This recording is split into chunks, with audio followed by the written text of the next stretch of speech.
Maria Alice Calioto, de Cianorte, no Paraná. Essas pessoas que são a favor dessa lei são os joios de que Jesus cita na Bíblia. Eles não sabem o que dizem. É só observar Romanos 1, né, o texto que o pastor acabou de ler. Nem os gays são culpados, mas sim vítimas dessa maldição que ninguém sabe exatamente por quê.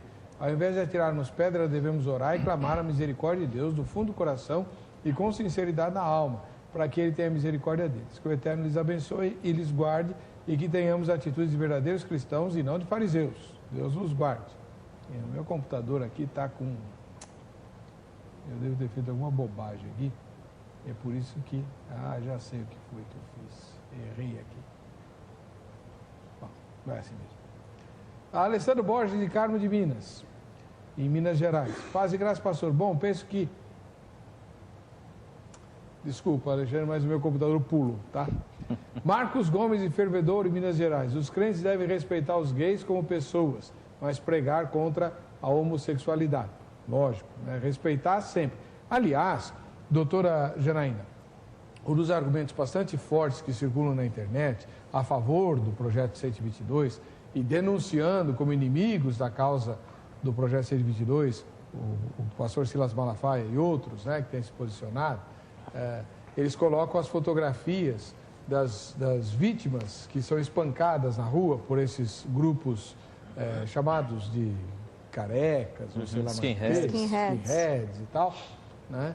Como se o fato de você ser contra o projeto 122 incentivasse, fosse você a favor, então, daqueles que espancam quem quer que seja, né? Especialmente os gays. Não é isso, é? Não, nós tivemos vários casos, inclusive, a respeito dos índios, né? Vários índios foram queimados, vários moradores de rua foram queimados também. Moradores de rua que, na verdade, também precisam de uma lei, de uma questão assistencial, de uma ajuda do governo, de um apoio estatal para se recuperarem e voltarem a ter a cidadania que todos temos direito. Então, na verdade, não é absolutamente isso. Já bem dividido essas questões para não entrarmos em outra seara. E ninguém está dizendo aqui de que o fato de você ser contra o projeto, você está querendo que tenhamos uma raça pura e a eliminação de todos os homossexuais do planeta. Não é exatamente isso. Aliás, não é nada disso, né? O que se quer deixar claro é que se grupos de pessoas que são minoria num estado, como os homossexuais, como os índios, como os negros, precisam de leis determinadas, de leis próprias, porque são minoria.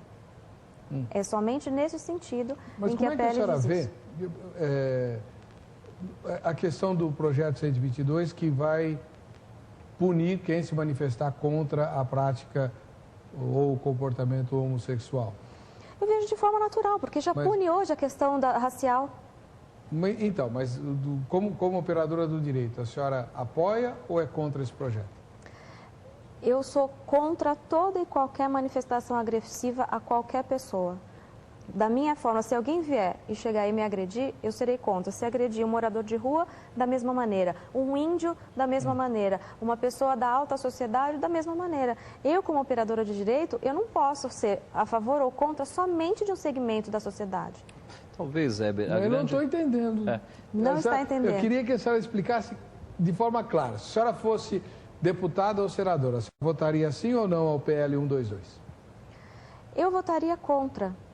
Eu votaria contra porque eu acho que não há necessidade de uma lei específica para eles, não há necessidade de uma lei específica para os negros, porque todos somos iguais perante a lei. Mas a lei ajudou a coibir a discriminação racial, não ajudou? Ajudou. Mas, na verdade, só existe lei porque não há bom senso. Ah, tá. Só existe lei porque as pessoas não seguem os propósitos, os seus princípios naturais, são pessoas que nascem sem princípios, sem nenhuma ética. É por isso que existe a lei, é para segmentar, é para direcionar, para dar um norte, para que possamos então levar uma vida melhor em sociedade. Do contrário, seria impossível vivermos em sociedade. É verdade. E é muito confuso essa PL 122, né? A começar pelo nome, porque homofobia... se a gente buscar a definição, são pessoas, um homofóbico é alguém que odeia homossexuais e que agride homossexuais. Sim. E a sustentação deles é que essa lei veio para proteger, porque muitos homossexuais estavam sendo agredidos. Então, que se criasse uma delegacia especializada nesses crimes, não é? Mas agora você incluir nessa lei qualquer tipo de crítica contra a prática homossexual, quer dizer, você está chamando qualquer pessoa que se manifeste contra o homossexualismo de odiador de homossexual, de agressor de homossexual. E você nota, então, que a sociedade não está informada, né, dessas questões. Não, de fato. Deixa eu colocar aqui, ó, o Edio Rodrigues, de Vila Velha, no Espírito Santo. Boa noite, pastor Heber, graça e paz. A nossa Constituição é a Bíblia. Respeito a Constituição do Brasil, desde que não fira a Bíblia, respeitando e amando com o amor de Cristo os gays. Porém, repudiando seus atos. Que Deus tenha misericórdia no Brasil. Um abraço a todos os participantes do programa. Já que você falou, Edio, que a nossa Constituição é a Bíblia, deixa eu cumprir a promessa que eu fiz no começo do programa. Se você é meu seguidor no Twitter, você já viu isso ou pode ver lá no Twitter. Se você não é meu seguidor, entra no site vejamsó.com.br, lá tem o link para você se tornar meu seguidor no Twitter. Eu postei lá o endereço eletrônico do pronunciamento da Aliança de Batistas do Brasil, né, que é uma instituição batista de caráter ecumênico, que tem uma carta de princípios datada de 2005 e que, num documento bastante longo, apoia e bate palmas de pé para a decisão do Supremo Tribunal Federal, né, dizendo que, eu vou só ler um trecho para você, Aliança de Batistas do Brasil.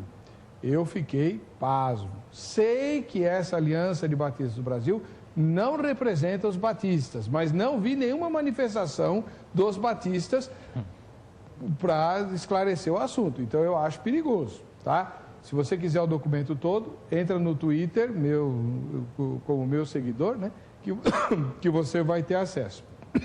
No item número 3, diz assim: em terceiro lugar, e do ponto de vista estritamente teológico, desejamos tornar pública a nossa posição de que, com o reconhecimento dos direitos civis da união estável de pessoas do mesmo sexo, os princípios evangélicos da vida com abundância, da dignidade humana e da justiça, amplamente defendidos pelas Escrituras Sagradas, são profundamente afirmados. Compreendemos que decisões legais, como a que está em questão, ajudam a dirimir o senso de indignidade daqueles e daquelas que em nossa cultura cristã patriarcal têm sido considerados impuros e cuja opção, até o presente momento, tem sido os guetos de nossa sociedade, pautados na atitude de Jesus de Nazaré, que sempre subverteu as formas com que as instituições religiosas de seus dias tratavam os impuros, relativizando dogmas milenares e chamando as pessoas a uma nova atitude frente àqueles excluídos. A Aliança de Batistas do Brasil compreende como uma boa nova, uma boa notícia, o fato de que as pessoas identificadas sobre a rubrica LGBTS, ou